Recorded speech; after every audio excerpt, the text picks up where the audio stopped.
اب قرآن مجید کی ایک اور آیت یاد آ گئی، 14ویں سپارے میں ہے، ضرب اللہ مثلا قریۃ کانت آمنۃ مطمئنۃ یأتیہا رزقها رغدا من کل مکان فکفرت بانعم اللہ فاذاقها اللہ لباس الجوع والخوف بما كانوا یصنعون۔ سورہ نحل 14واں سپارہ ہے۔ اللہ فرماتے ہیں کہ اللہ مثال بیان، مفہوم عرض کر رہا ہوں، اللہ بیان فرماتے ہیں کہ ایسی بستی کی، کوئی بستی ہوگی لیکن محسوس ہوتا ہے کہ ہمارے حالات اس پہ پورے فٹ آ رہے ہیں۔ ضرب اللہ مثلا قریۃ، اللہ مثال بیان کرتے ہیں کہ ایسی بستی کی، کانت آمنۃ مطمئنہ، جہاں امن بھی تھا اور اطمینان بھی تھا، جہاں امن بھی تھا اور اطمینان بھی تھا، یأتیہا رزقها رغدا من کل مکان، ہر طرف سے ان کو رزق اور نعمتیں مل رہی تھیں۔ پھر کیا ہوا؟ اللہ فرماتے ہیں فکفرت بانعم اللہ، انہوں نے ان نعمتوں کا حق ادا نہیں کیا، نعمتوں کو مس یوز کیا۔ پھر کیا ہوا؟ آگے اللہ فرماتے ہیں فَأَذَاقَهَا اللَّهُ لِبَاسَ الْجُوعِ وَالْخَوْفِ، پھر اللہ نے ان کو بھوک اور خوف کا لباس پہنا دیا، بِمَا كَانُوا يَصْنَعُونَ، ان کی حرکتوں کی وجہ سے۔ پہلے کیا تھا؟ امن اور اطمینان، ناشکری کی تو کیا ہوا؟ بھوک اور خوف۔ اب اگر اس آیت میں جس بستی کو مثال اللہ نے بیان فرمائی ہے، ہم اپنے حساب سے اپنے ملک کے حالات کو سامنے دیکھیں تو آج سے 40-50 سال پہلے کا جو وقت ہے، امن بھی تھا، اطمینان بھی تھا۔ 60 سال پہلے چلے جائیں، آج کی نسبت امن بھی بہت زیادہ تھا، اطمینان بھی زیادہ تھا، اور آج کیا حالات آ گئے؟ فَأَذَاقَهَا اللَّهُ لِبَاسَ الْجُوعِ وَالْخَوْفِ، اللہ نے بھوک اور خوف کا لباس پہنا دیا۔ ہر بندہ اس وقت پریشان ہے، ہر بندہ اتنا پریشان ہے۔ یہ جو گزشتہ 1.5-2 مہینوں میں ٹیکسیشن کے معاملات آئے، کیونکہ میرا خود اپنی امپورٹ کا ایک بزنس ہے، 1.5 مہینے سے وہ بند پڑا ہے، امپورٹ بند ہوئی ہوئی ہے، مسائل ہیں، کچھ پرابلم ہے، اوورآل پورے پاکستان کے لیے ہیں۔ اب کبھی وکیل کے پاس جائیں، کبھی کسی کے پاس جائیں، کبھی کچھ سمجھیں، کبھی کچھ سمجھیں۔ تو ان 1.5 مہینے میں کئی لوگوں سے ملا جن کے بڑے بڑے کاروبار بھی تھے۔ کئی لوگوں نے یہ کہا کہ آج تک کبھی اتنا ہم پریشان نہیں ہو جتنا اس وقت ہم پریشان ہیں۔ یہ کئی کاروباری لوگوں کے کمنٹس میں نے خود اپنے کانوں سے سنے۔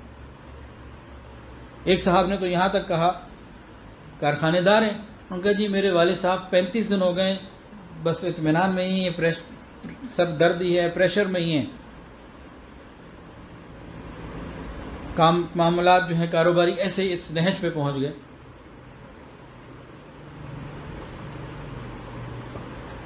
جس کا کام چلتا ہوا بند ہونے لگے یا بند ہو جائے، چاہے وقتی طور پر ہی، اس سے پوچھیں اس کا دل پہ کیا گزرتی۔ فَأَذَاقَهَا اللَّهُ لِبَاسَ الْجُوعِ وَالْخَوْفِ، ایک خوف اور پریشانی کی کیفیت میں ہے۔ امن اور اطمینان یہ کیا چیزیں ہیں؟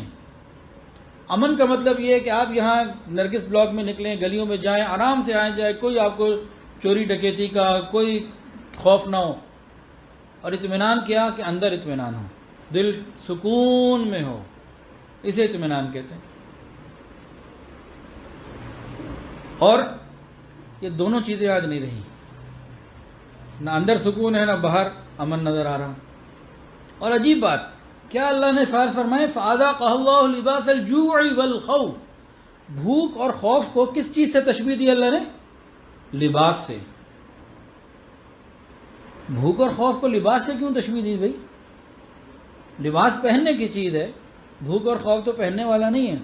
بتایا یہ گیا کہ جس طرح پورا جسم، جس طرح لباس پورے جسم کو اپنے اندر گھیرے میں لے لیتا ہے، یہ بھوک اور خوف کے گھیرے میں آ جاتے ہیں، نکل ہی نہیں پاتے، پتہ نہیں کیا ہوگا، کام ہوگا نہیں ہوگا۔